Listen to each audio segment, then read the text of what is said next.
Hey YouTube, this is Colin. For some reason I thought it was recording, so I've been talking to myself. Okay, basically, continuing with Chapter 2. Uh, he starts off Chapter 2 with this lovely title called Quran, Book of War, is how he sums this up. And he says in page 19, excuse me, he sources Chapter 9, verse 73, chapter 47, verse 4, chapter 9, verse 123 as fighting verses. And I recommend everyone get a copy of the Quran and actually read it within the context of these chapters. But I don't have time to get into that. So let's just take his word for it. In his commentary is what I'm actually interested in. The commentary of Robert Spencer with these verses, he says that war against that the war the Muslims are supposed to wage are against everyone who rejects Islam and hypocrites. He's right about the hypocrites, but he's wrong about everyone. The fact is, these verses are referring to pagans, polytheists, the Meccan polytheists. And so for him to say that it's a war against everyone who rejects Islam, this is a false idea. Now, he sources chapter 9, verse 5, which has to do with war against pagans, chapter 9, verse 29, about the people of the book. Once again, look at this verse in the context in which it's contained, and also the verse in historical context. What group of people of the people of the book is this verse referring to? And I encourage everyone to look into that if you so choose. Don't just, read the Quran and go and think you understand exactly what it's saying. You have to look at the historical context, get a translation that has good commentary, that sort of thing. Then on page 20, he says that jihad is the highest duty. And he sources chapter 9, verse 19 through 20. And in this verse, it says, "Do ye make the giving of drink to pilgrims or the maintenance of the sacred mosque equal to the pious service of those who believe in Allah in the last day, and strive with might and main in the cause of Allah? They are not comparable in the sight of Allah, and Allah guides not those who do wrong." Then in verse 20, "Those who believe and suffer exile and strive with might and main in Allah's cause with their goods and persons have the higher rank in the sight of Allah. They are the people who achieve salvation." So again, you have to look at the context of the verse.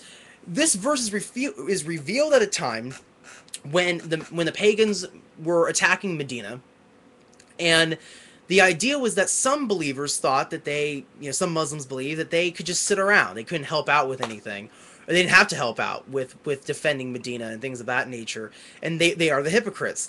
And so God's saying that no, you have to pitch in, you have to help out with the effort. We have to defend ourselves here, that sort of thing.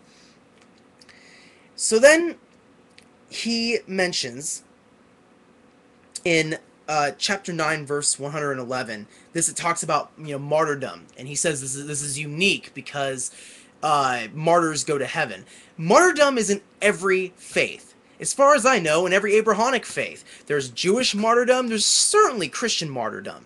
There are many cases in history where Christians thought that they were martyrs, they'd go to heaven. You even see that in the New Testament, the book of Acts. Who died as a martyr? Many people. Peter, Paul. Did they go to hell? No, they're martyrs. They went to heaven. This martyrdom is not a unique idea to Islam, okay? I'm sorry. And then he critiques the idea of self-defense warfare. And he says, chapter 2, verse 190 to 193. And he takes the last bit of this verse, the quote, "religion is for Allah." And he says, in his opinion, the commentary is that this means that the fight should go on and on until Islam is the conquering religion. And I will quote chapter 2, verse 190 to 193.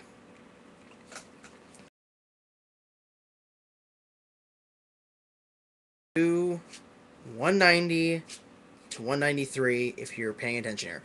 Fight in the cause of Allah those who fight you, but do not transgress limits, for Allah loveth not transgressors. And slay them wherever you catch them, and turn them out for where they have turned you out, for tumult and oppression are worse than slaughter. But fight them not at the sacred mosque, unless they first fight you there. But if they fight you, slay them. Such is the reward of those who suppress faith. But if they cease, Allah is oft forgiving and most merciful. And fight them on until there is no more tumult or oppression, and there prevail justice and faith in Allah.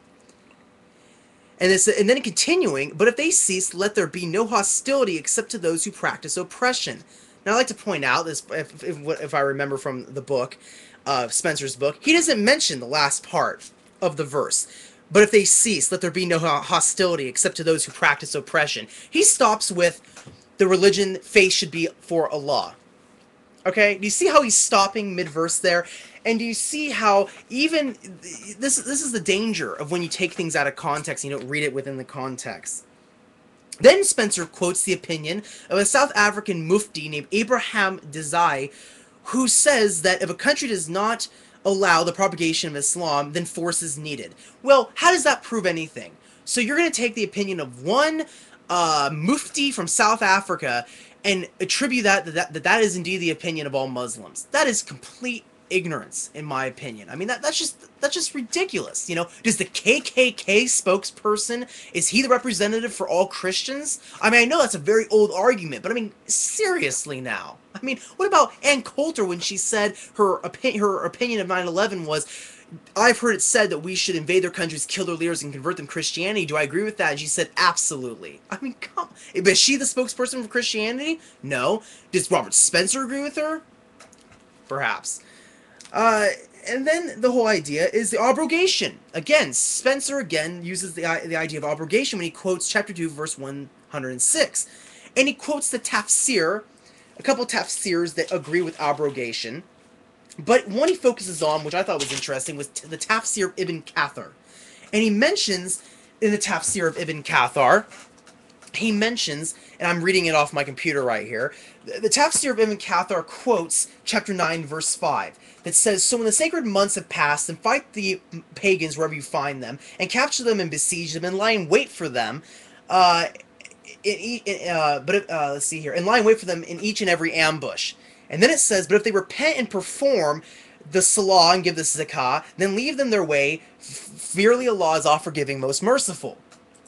But if we continue on, Ibn Kathir mentions that, let's see here. He mentions where Spencer has the honest idea that this abrogates the Prophet from having treaties with anybody. And actually, in my next video, which I'm going to do really soon, because I have to find exactly where it is here, I will mention in detail, starting with the Spencer's, basically, his abuse of the tafsir of Ibn Kathir. So stay tuned, be right back.